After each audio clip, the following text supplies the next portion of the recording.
আসসালামু আলাইকুম প্রিয় দর্শক, সকলকে স্বাগত জানিয়ে দিব এই ভিডিওর মাধ্যমে অভিবাসীদের অনেকগুলো ইনফরমেশন যা জানার অপেক্ষায় রয়েছেন আপনি মে মাসের 10 তারিখ। এই ভিডিওটি আপনি দেখছেন ইউটিউব, ফেসবুক দুই প্ল্যাটফর্ম থেকে। আমরা প্রতিদিনই আপনাদেরকে এই গুরুত্বপূর্ণ তথ্য ইনফরমেশন দিয়ে সহযোগিতা করে যাচ্ছি। আপনি প্রতিদিনের আপডেট প্রতিদিন দেখতে চ্যানেলটি সাবস্ক্রাইব করে ফেসবুক পেজটি লাইক ফলো করে আমাদের সাথে যুক্ত থাকুন। ভিডিওটি শেয়ার করলে অনেকে এই ইনফরমেশনগুলো জানতে পারবে, বর্তমান বাস্তবতার ব্যাপারে বুঝতে পারবে। আলবেনিয়া থেকে যে অভিবাসীদেরকে নিজ দেশে পাঠানো হবে সেটি নিয়ে তীব্র সমালোচনার মুখে পড়েছে বর্তমান প্রধানমন্ত্রী জর্জিয়া মেলোনি। ইতালির সংসদে এই ব্যাপার নিয়ে গত কয়েকদিন থেকেই উত্তেজনা বিরাজ করছে। জর্জিয়া মেলোনির সরকার যে বক্তব্যগুলো দিচ্ছে, বিরোধী দল এটি গ্রহণ করছে না বা বর্তমান পরিস্থিতি বিবেচনায় যেটি জর্জিয়া মেলোনি আত্মপক্ষ সমর্থন করছে বলে রাজনৈতিক বিশ্লেষকরা মনে করে।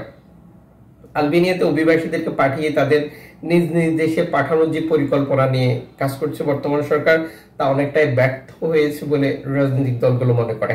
যদিও বর্তমান প্রধানমন্ত্রী তার অবস্থান থেকে চুল পরিমাণও সরতে ইচ্ছুক নয়। আপনারা জানেন যে অতি কঠোর ডানপন্থী সরকার ক্ষমতা গ্রহণ করার পর প্রতিনিয়তই অভিবাসী বিরোধী কার্যক্রম অব্যাহত রেখেছে, আর এই প্রক্রিয়ায় তিনি নতুন নতুন অনেক বিষয় সংযোজন করছেন। সর্বশেষ আলবেনিয়াতে যে অভিবাসীদেরকে পাঠানো হয়েছে, অভিবাসীদের মধ্যে ভিন্ন রকম কিছু সমস্যা দেখা দিয়েছে, আত্মহত্যা, যৌন সমস্যা বা আরো বিভিন্ন ইস্যু এটার সাথে যুক্ত রয়েছে। এই খাত বিশ্লেষকরা মনে করছে যে বর্তমান প্রধানমন্ত্রী জর্জিয়া মেলোনি যেভাবেই হোক এটি কার্যকর করতে যাচ্ছে। যদিও বিরোধী দল মনে করছে যে অভিবাসীদেরকে ইতালি থেকে তাদের নিজ দেশে পাঠানো সম্ভব হতো। এটা নতুন একটি প্রোপাগান্ডা বা সরকার নতুন করে খরচের একটি ব্যবস্থা তৈরি করেছে। আপনার মতামত কি? জর্জিয়া মেলোনি সরকার কি চাচ্ছে, আর তিনি যেটা চাচ্ছে এটা সঠিক কিনা, বিরোধী দল যেটা চাচ্ছে সেটা সঠিক কিনা কমেন্টস করুন। এদিকে ব্যালিয়ারিক দ্বীপপুঞ্জের গতকাল শরণার্থী প্রবেশের তথ্য দিয়েছে স্প্যানিশ সরকারি মুখপাত্র সালভেন্টো মার্তিনো, যা ধারাবাহিকভাবে অব্যাহত রয়েছে। এদিকে তুরস্ক থেকে গ্রিসে যাওয়ার পথে শরণার্থী পুশব্যাক সহ নানা ধরনের ঘটনা যুক্ত রাখছে গ্রিসের সরকার, যা ধারাবাহিকভাবে অব্যাহত রয়েছে। যদিও গ্রিস এটি কখনোই স্বীকার যায় না।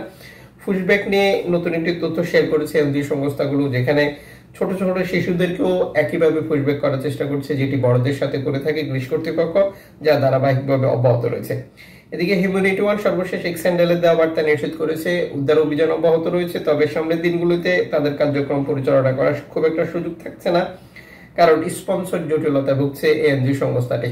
আপনারা জানেন যে প্রধানমন্ত্রী জর্জিয়া মেলোনি ক্ষমতা গ্রহণ করার পর এনজিও সংস্থাগুলোর যে স্পন্সর করা হয় বা করা লাগে সেগুলোর বিরুদ্ধেও কাজ করছে, যাতে করে কোনো এনজিও সংস্থাকে কেউ স্পন্সর না করে। আর এই ক্ষেত্রে ভূমধ্যসাগরে উদ্ধার কার্যক্রম ব্যাহত হবে, শরণার্থীরা ইতালির দিকে আসবে না। আপনি কি মনে করেন, প্রধানমন্ত্রী জর্জিয়া মেলোনি সফল হবেন, না মানবাধিকার কর্মীরা সফল হবেন যারা ভূমধ্যসাগর থেকে শরণার্থীদেরকে উদ্ধার করে থাকে? এদিকে ট্রাম্প বিরোধী এবং অভিবাসন বিরোধী নতুন পোপ ক্ষমতা গ্রহণ করেছেন। আপনারা জানেন যে সাবেক পোপ অভিবাসীদের পক্ষে ছিলেন এবং অভিবাসী নিয়েই তিনি কাজ করতেন। এক্ষেত্রে অভিবাসন বিরোধী একজন নতুন পোপ ক্ষমতা গ্রহণ করাকে আপনি ইউরোপের রাজনীতিতে কিভাবে দেখছেন? আপনি কি মনে করেন কঠোর ডানপন্থী সরকারগুলোই তাকে এই নির্বাচন বা এই প্রক্রিয়ায় এনেছে? আপনার মতামত কি নিশ্চিত করুন। এদিকে ক্যালিবিয়াতে 25 জন শরণার্থী প্রবেশের ব্যাপারে একটি তথ্য নিশ্চিত করেছে ইতালি কর্তৃপক্ষ, যারা সরাসরি প্রবেশ করেছে।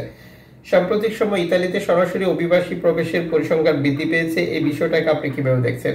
অভিবাসীরা কেন এখনো সরাসরি প্রবেশ করতে চায়? তার মানে কি অভিবাসীদের মাঝে এখনো চাপ রয়েছে যে তাদেরকে ধরবে এবং নিরাপদ দেশের তালিকা অন্তর্ভুক্ত করলে দেশে পাঠিয়ে দিবে? আপনার মতামত কমেন্টস করুন।